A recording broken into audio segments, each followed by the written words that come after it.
तो दोस्तों सभी को राधे राधे, जय श्री कृष्णा, हर हर महादेव। क्लास में आप सभी का स्वागत है। अगर आप चैनल पर नए आए हैं तो चैनल को सब्सक्राइब जरूर कीजिए, अपने दोस्तों तक शेयर कीजिए। चलते हैं सीधे क्लास की ओर। आज की क्लास में हम देखेंगे राज्यसभा को। ये दिया गया है आर्टिकल नंबर 80 में, ठीक है। आर्टिकल नंबर 80 में किसके बारे में वर्णन है? तो राज्यसभा के बारे में दिया है। ये कहाँ से प्रेरित है? तो ये प्रेरित है ब्रिटेन से, ठीक है। राज्यसभा कहाँ से प्रेरित है? राज्यसभा प्रेरित है ब्रिटेन से। इसको क्या कहा जाता है? तो काउंसिल ऑफ स्टेट्स इसको कहा जाता है, ठीक है। इसको क्या कहा जाता है? तो काउंसिल ऑफ स्टेट्स, ठीक। राज्यसभा की स्थापना कब हुई थी ये पूछा जाएगा आपसे। आप क्या कहेंगे? 13 अप्रैल 1952 को। 13 अप्रैल, ठीक है। 13 अप्रैल 1952 को क्या हुआ था? राज्यसभा की स्थापना हुई थी, ठीक। 13 अप्रैल 1952 को राज्यसभा की स्थापना हुई थी। इसकी पहली बैठक पूछा जाए, 13 अप्रैल नहीं, यहाँ पर आप लिखेंगे 3 अप्रैल, ठीक। ये 13 अप्रैल नहीं, 3 अप्रैल को है, ठीक। 3 अप्रैल 1952 को क्या हुआ था? इनकी स्थापना हुई थी। और इसकी पहली बैठक पूछा जाए तो 13 मई, इसीलिए मेरे को कन्फ्यूज़न हुआ था। 13 मई को क्या हुआ था? 13 मई को, ठीक। 13 मई 1952 को इसका क्या हुआ था? पहली बैठक हुई थी, ठीक है। पहली बैठक, पहली मीटिंग, ठीक है। फर्स्ट मीटिंग, पहली मीटिंग कब हुई थी? पहली बैठक कब हुई थी? तो पहली बैठक अगर पूछा जाएगा तो आप क्या कहेंगे? 13 मई 1952 को इसकी पहली बैठक हुई थी। इनकी स्थापना पूछा जाए तो 3 अप्रैल है, ठीक है।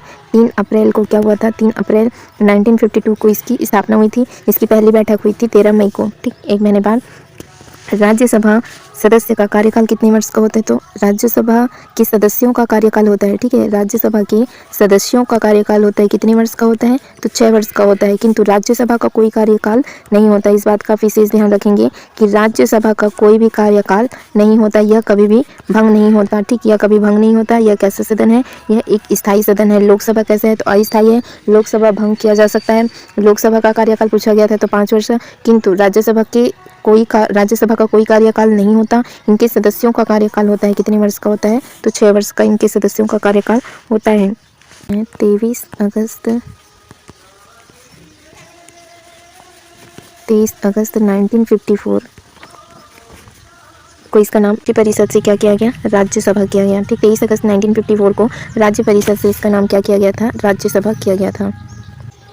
राज्यसभा में अधिकतम सदस्य संख्या कितनी हो सकती है? तो राज्यसभा में अधिकतम संख्या कितनी हो सकती है? 250। और वर्तमान में कितनी है? तो 245 है, ठीक है। वर्तमान में कितनी है? 245 है। और इसकी अधिकतम संख्या कितनी तक हो सकती है? 250 तक हो सकती है। राज्यसभा के सदस्यों का निर्वाचन होता है, ठीक। अप्रत्यक्ष निर्वाचन प्रणाली। और राज्यों की विधानसभा के निर्वाचित सदस्य इसमें क्या लेते हैं? भाग लेते हैं। इनका निर्वाचन कैसे होता है? तो अप्रत्यक्ष रूप से होता है। लोकसभा के सदस्यों का निर्वाचन कैसा होता था? प्रत्यक्ष रूप से। और इनका निर्वाचन कैसे होता है? तो अप्रत्यक्ष रूप से होता है, ठीक है। कैसे होता है? तो अप्रत्यक्ष रूप से इनका निर्वाचन होता है, ठीक। कैसे होता है? अप्रत्यक्ष रूप से। राज्यों की जो विधानसभा के निर्वाचित सदस्य हैं वे उनमें भाग लेते हैं, ठीक है। राज्यों के विधानसभा के निर्वाचित सदस्य इसमें भाग लेते हैं। विधानसभा के निर्वाचित सदस्य का प्रयोग होता है। अनुपातिक प्रतिनिधित्व प्रणाली से राज्यसभा के सदस्यों का निर्वाचन होता है, या इसे हम कह सकते हैं एकल संक्रमणीय अनुपातिक प्रतिनिधित्व प्रणाली से। एकल संक्रमणीय अनुपातिक प्रतिनिधित्व प्रणाली से। एकल संक्रमणीय अनुपातिक प्रतिनिधित्व प्रणाली से क्या होता है? इनका निर्वाचन होता है। राज्यसभा कभी भी भंग नहीं होता, ठीक। राज्यसभा कभी भी क्या नहीं होता? तो राज्यसभा भंग नहीं होता। यह कैसा सदन है? यह एक स्थायी सदन है, ठीक। कैसा सदन है राज्यसभा? तो राज्यसभा एक स्थायी सदन है। राज्यसभा कभी भी भंग नहीं होता। यह कैसा सदन है? यह एक स्थायी सदन है। इसका कोई कार्यकाल नहीं होता, ठीक है। राज्यसभा का कोई भी कार्यकाल नहीं होता, ठीक। राज्यसभा का कार्यकाल नहीं होता। यह कैसा सदन है? यह एक स्थायी सदन है। इसके जो सदस्य होते हैं वे प्रत्येक 2 वर्ष में क्या होते हैं? तो प्रत्येक 2 वर्ष में इसके 1/3 सदस्य सेवानिवृत्त होते हैं। कितने वर्ष में? 2 वर्ष में, ठीक। 1/3 सदस्य, ठीक है। 1/3 सदस्य क्या होते हैं? तो सेवानिवृत्त होते हैं, ठीक। लोकसभा कैसा सदन है? लोकसभा स्थायी सदन है। इसके 1/3 सदस्य क्या होते हैं? तो सेवानिवृत्त होते हैं। और राज्यसभा के पदेन सभापति कौन होते हैं? तो ये उपराष्ट्रपति होते हैं। पिछले क्लास में हमने पढ़ा था कि राज्यसभा के पदेन सभापति कौन होते हैं? तो उपराष्ट्रपति राज्यसभा के क्या होते हैं? पदेन सभापति। उपराष्ट्रपति राज्यसभा के क्या होते हैं? उपराष्ट्रपति राज्यसभा के पदेन सभापति होते हैं। अगर सभापति अपना इस्तीफा देना होता है तो वे किसे देते हैं? सभापति अपने राज्यसभा के, ठीक है। राज्यसभा के जो सभापति कौन होते हैं? उपराष्ट्रपति। और ये अपना राष्ट्रपति को, इसी तरह अगर राष्ट्रपति जी को इस्तीफा देना हो तो वे किसे देते हैं? उपराष्ट्रपति को। और जो दिया हुआ है उसको हम देख लेते हैं। ये कैसा है? तो एक उच्च उच्च सदन है, कैसा सदन है, स्थायी सदन है। यह क्या नहीं होता, कभी भी भंग नहीं होता। इनकी अधिकतम सदस्य संख्या कितनी हो सकती है, तो अधिकतम सदस्य संख्या है 250। वर्तमान में कितनी है, 245 है। 238 राज्यों और संघ शासित जो क्षेत्र है ना, केंद्र शासित प्रदेश है, वर्तमान में कितने हैं, तो 233 हैं। ठीक, 12 राष्ट्रपति द्वारा क्या होते हैं, मनोनीत होते हैं। ठीक है, एक साहित्य के क्षेत्र में, विज्ञान के, कला के, और क्या है, समाज सेवा। ये 4 ऐसे क्षेत्र हैं जिनके आधार पर राष्ट्रपति जी कितने सदस्यों को, 12 सदस्यों को क्या करते हैं, मनोनीत करते हैं राज्यसभा में। इनका फिर हमने निर्वाचन भी देख लिया कि सदस्यों का निर्वाचन राज्य के विधानसभा के सदस्यों द्वारा होता है। कैसे होता है, तो अनुपातिक प्रतिनिधित्व प्रणाली या एकल संक्रमणीय अनुपातिक प्रतिनिधित्व प्रणाली से होता है। इनका निर्वाचन अप्रत्यक्ष रूप से होता है। कैसे होता है, तो अप्रत्यक्ष रूप से निर्वाचित होते हैं। फिर हमने क्या देखा, अब ये देख लीजिए योग्यता क्या होनी चाहिए, तो वो भारत का नागरिक हो। आयु कितनी वर्ष, 30 वर्ष। और लोकसभा के लिए कितने देखे थे हमने, लोकसभा के लिए था 25 वर्ष और राज्यसभा के लिए 30 वर्ष होने चाहिए। ठीक, कोई भी लाभ का पद धारण न करता हो। और इनके सदस्यों का कार्यकाल कितने वर्ष का होता है, तो 6 वर्ष के लिए होता है। 1/3 सदस्य इसमें क्या होते हैं, तो 2 वर्ष बाद सेवानिवृत्त होते हैं। ठीक, इनके सदस्यों का कार्यकाल है ये 6 वर्ष, ना कि राज्यसभा का। राज्यसभा का कोई भी कार्यकाल नहीं होता। अध्यक्ष कौन होते हैं, तो उपराष्ट्रपति। ये क्या होते हैं, पदेन अध्यक्ष होते हैं राज्यसभा के। राज्यसभा के अध्यक्ष राज्यसभा के सदस्य नहीं होते। जो उपराष्ट्रपति जी है ना, उपराष्ट्रपति होते हैं, वे राज्यसभा के अध्यक्ष होते हैं, किंतु राज्यसभा के सदस्य होते हैं क्या, नहीं, वे राज्यसभा के सदस्य नहीं होते। राज्यसभा का एकांतिक एकाधिकार, ये 249 के तहत क्या दिया है, आर्टिकल नंबर 249 में राज्यसभा राज्य सूची के किसी विषय को राष्ट्रीय महत्व का घोषित कर उपस्थित एवं मत देने वाले सदस्यों के 2/3 बहुमत से एक बार में 1 वर्ष के लिए कानून बना सकती है। ठीक, और आर्टिकल नंबर 312 नई अखिल भारतीय सेवाएं हैं, सृजन है करने का अधिकार है राज्यसभा का है। ठीक, जैसे कि वन सेवा है। ठीक, और विशिष्ट तथ्य में और देख लीजिए, राज्यसभा का गठन हुआ था 3 अप्रैल को। कब हुआ था, 3 अप्रैल 1952 को हुआ था। और 13 मई 1952 को क्या हुई थी, इसकी पहली बैठक हुई थी। 23 अगस्त 1954 को क्या घोषणा की गई थी कि काउंसिल ऑफ स्टेट को, ठीक है, हिंदी में क्या कहा जाएगा, राज्यसभा कहा जाएगा। राज्यसभा में राज्यों का प्रतिनिधित्व संविधान की कौन सी अनुसूची में दी गई है, तो 4थी अनुसूची में दी गई है। ठीक, कौन सी अनुसूची में, 4थी अनुसूची में। सर्वाधिक सीटें कहाँ है राज्यसभा की, तो 31 सीट है यूपी में, महाराष्ट्र में 19 सीटें और तमिलनाडु में है 18 सीट। ठीक, लोकसभा में राज्यों को मुख्यतः जनसंख्या के आधार पर सीटें आवंटित है, जबकि राज्यसभा में राज्यों के प्रतिनिधित्व के आधार पर केवल जनसंख्या नहीं। ठीक है, ये जब हम लोकसभा देखे थे तो लोकसभा के सीटों का आवंटन किस आधार पर हुआ था, तो वहाँ की जनसंख्या के आधार पर, जबकि राज्यसभा के राज्यों के प्रतिनिधित्व का आधार केवल जनसंख्या नहीं है। ठीक,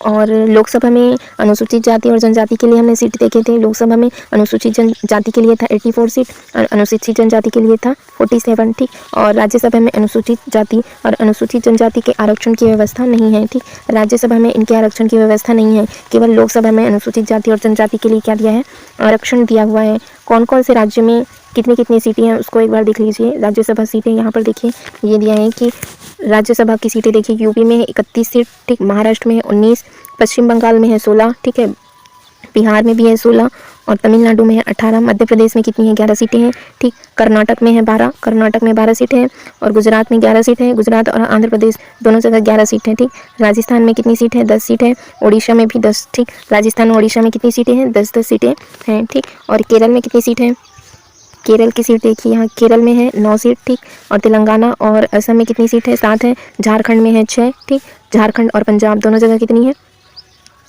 झारखंड में है 6, पंजाब में है 7 और छत्तीसगढ़ में है 5, हरियाणा में भी 5 सीट है। आप जिस स्टेट से आते हैं अपने अपने स्टेट का पता कीजिए कि आपके राज्य में लोकसभा और राज्यसभा की सीटें कितनी है। जम्मू कश्मीर का देखिए 6 सीट तो किसमें है, लोकसभा की, और राज्यसभा सीट पूछा जाए तो 4। ठीक, फिर उत्तराखंड में है 3 सीट और हिमाचल प्रदेश में, उत्तराखंड और हिमाचल प्रदेश में 3 सीट है। फिर यहाँ से देखिए जितने भी पूर्वोत्तर राज्य हैं, यहाँ से देखिए त्रिपुरा है, मेघालय, अरुणाचल प्रदेश, गोवा, नागालैंड, मिजोरम और सिक्किम। ये गोवा को छोड़कर ये बाकी सभी के सभी क्या है, पूर्वोत्तर राज्य हैं। इन सभी में क्या है, तो एक राज्यसभा सीटें कितनी है, 1 है। ठीक, कहाँ से देखिए, यहाँ से मणिपुर से, मणिपुर, त्रिपुरा, मेघालय, अरुणाचल प्रदेश और गोवा को और शामिल कर लीजिए, नागालैंड, मिजोरम और सिक्किम, सभी जगह कितनी सीटें हैं राज्यसभा की। रिवीजन कर लेते हैं कि आज हमने क्या पढ़ा था।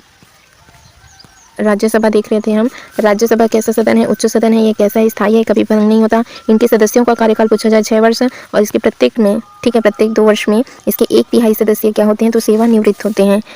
इनकी अधिकतम संख्या हो सकती है 250, वर्तमान में 245 सीट है। ठीक, 12 ऐसे सदस्य होते हैं जिनको राष्ट्रपति क्या करते हैं, मनोनीत करते हैं। कौन कौन से क्षेत्र में, साहित्य के क्षेत्र में, विज्ञान के क्षेत्र में, कला के क्षेत्र में और समाज सेवा के क्षेत्र में क्या करते हैं, राष्ट्रपति जी इनका मनोनयन करते हैं। निर्वाचन, सदस्यों का निर्वाचन राज्य की विधानसभा के सदस्यों द्वारा किया जाता है। क्या यह प्रत्यक्ष रूप से होती है, क्या नहीं, कैसे होती है, तो यह अप्रत्यक्ष रूप से इनका चुनाव होता है।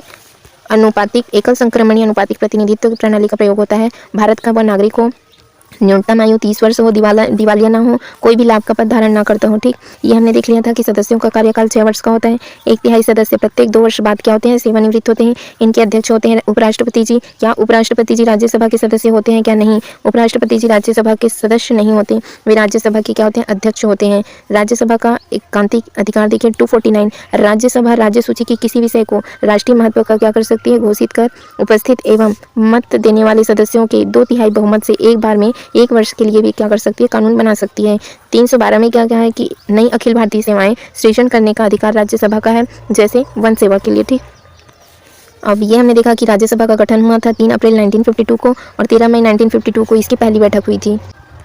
अगस्त 1954 को क्या घोषणा हुई थी कि यह काउंसिल ऑफ स्टेट, ठीक, हिंदी में इसको किस नाम से, राज्यसभा के नाम से जाना जाएगा।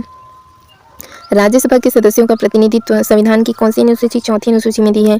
सबसे अधिक सीटें कहाँ हैं, यूपी में, फिर महाराष्ट्र में 19 सीट है, यूपी में कितनी सीट है, 31 है, और तमिलनाडु में कितनी सीट है, 18 सीट है। ठीक, मणिपुर, मिजोरम, नागालैंड, गोवा, ठीक, सिक्किम, त्रिपुरा, असम, मेघालय, इन सभी जगह कितनी सीटें हैं, तो राज्यसभा की 1-1 सीटें हैं। और क्या देखा था हमने, बिहार में कितनी सीटें, 18, बिहार में कितनी सीटें हैं, 16 सीट है। और वेस्ट बंगाल में भी कितनी सीट है, तो यहाँ भी 16 सीट है। ठीक, छत्तीसगढ़ में कितनी सीट है, 5 सीट है। ऊपर हमने क्लास में देखा हुआ है, आप एक बार और रिवीजन कर लीजिए। लोकसभा क्या होती है, तो इसमें हमने क्या देखा था, लोकसभा में अनुसूचित जनजाति और जाति के लिए क्या थी, आरक्षण थी, किंतु राज्यसभा में अनुसूचित जाति और जनजाति के लिए कोई भी आरक्षण की व्यवस्था नहीं है। ठीक, अब नेक्स्ट क्लास आएगा जिसमें हम क्या पढ़ेंगे, संसद की शक्तियाँ। अगर आपको हिंदी पढ़नी है, CDP पढ़नी है, जियोग्राफी पढ़नी है, हिस्ट्री पढ़नी है, सभी की प्लेलिस्ट डल चुकी है, आप वहाँ से देख सकते हैं। वीडियो देखने के लिए आपका बहुत बहुत धन्यवाद। Thank you friends, thank you all.